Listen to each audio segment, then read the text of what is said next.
But back to school time is so much fun. It can be an exciting time for so many people. In the next few weeks, we're all going to be having all the kids back in class in some form or fashion, whether it's elementary school, middle school, high school, college. Everyone's going to be back.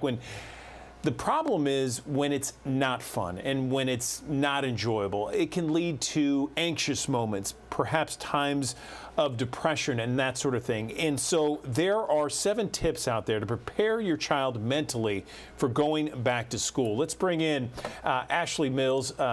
Ashley has recently penned a piece on 7 tips to prepare your child mentally for back to school, and he is joining us on the Action News 5 digital desk. I appreciate you joining us and taking a few minutes, Ashley. Tell me, if out of those 7 tips, which one is the most important, do you think? Honestly, I think they're all fairly important. A couple of things that I really look at is looking at the first day of school for a youth or a child not being the first time they actually see the school. Many of our children transition from middle school to high school or elementary to middle school, or some of our kids even start a brand new school. And that's a very difficult transition for a young person. Transitions inherently are hard for kids. But realizing that, one of the best things that we can do is take the opportunity of the open houses or the opportunity of the week before school or a few days before school to really get an opportunity to go and meet with the teacher, meet with the school, see the layout of the grounds and where the bathrooms are and where the lunchroom is and where your next class will be, so that when the kids come to school, they're not lost for that first day. Yeah, no, that's a great idea. In fact, I'm looking at some of your 7 tips, and we can go through them. But, just the whole idea of, having a routine before the first day of school, expectations, that sort of thing. Take us through some of them, because I'd like to talk about a few. Yeah, certainly. The routine piece is really key for a lot of our children and young teenagers.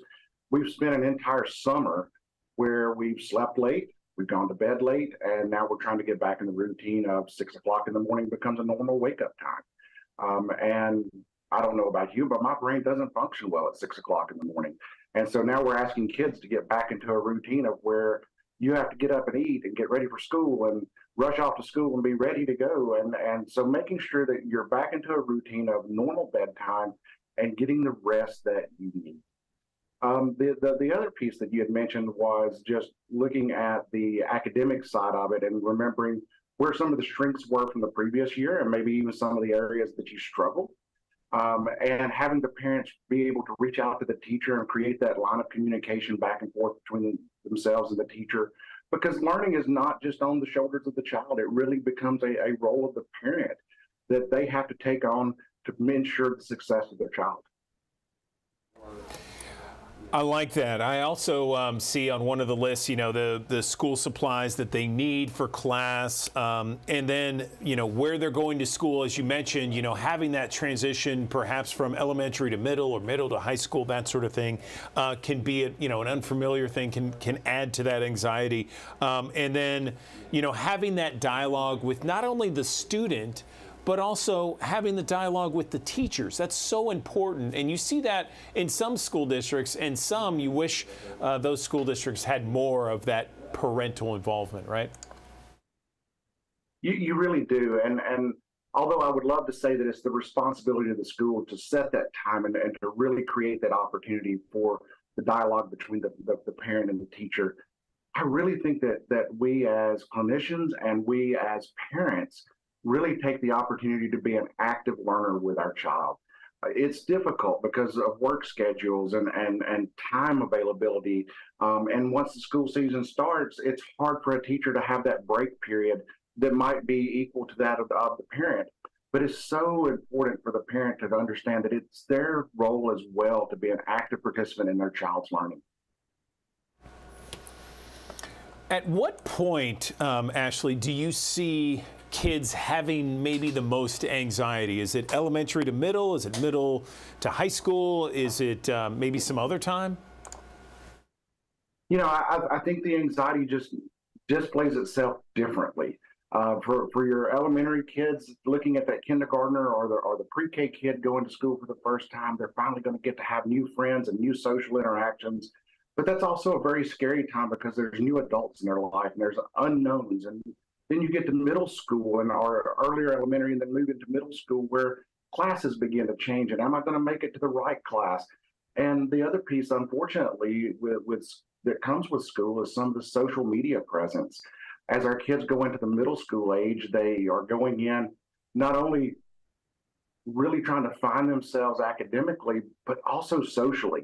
And social media has made it so much more difficult for our children to adapt and not live in a bit of fear of what's being said about them or trying to keep up with the next person of what they're doing.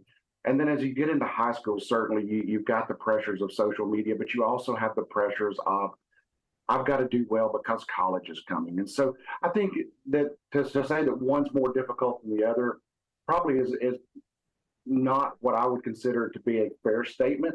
But I do think it's an understandable statement of each person going in experiences that same threat or that same feeling of anxiety and fear. They just express it or feel it in a different way and express it in a different way.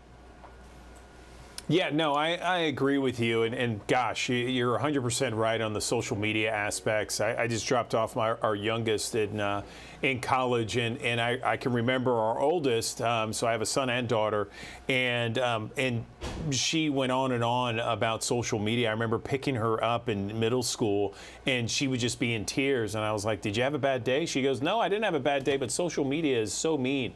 So yeah, it's certainly too prevalent, I think, when it comes to middle schoolers, and kids can be really mean, as you know, I'm sure.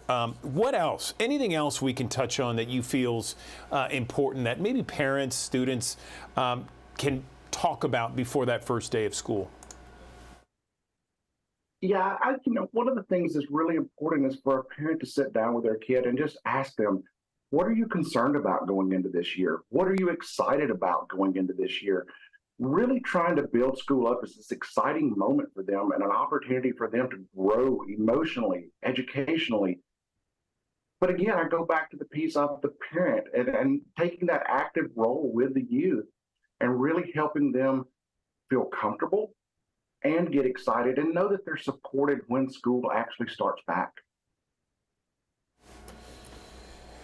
Where can people, Ashley, see and read your 7 tips to prepare your child mentally for back to school? Is there a place online?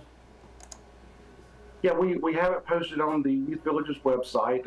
I know that they're working on getting that pushed in today, and so if you want to just go to youthvillages.org, the link to that website is there. There's been a couple of other outlets that have run the document as well. So there's a couple of places that you can access the resource, but certainly on the youthvillages.org website would be a great opportunity for you to be able to read that. Fantastic. All right, Ashley Mills with Youth Villages. 7 tips to prepare your child mentally for back to school. Check out his article there at youthvillages.org. And Ashley, please feel free to come back to the digital desk anytime. Thanks so much for that valuable information. We appreciate it. My pleasure. Thank you.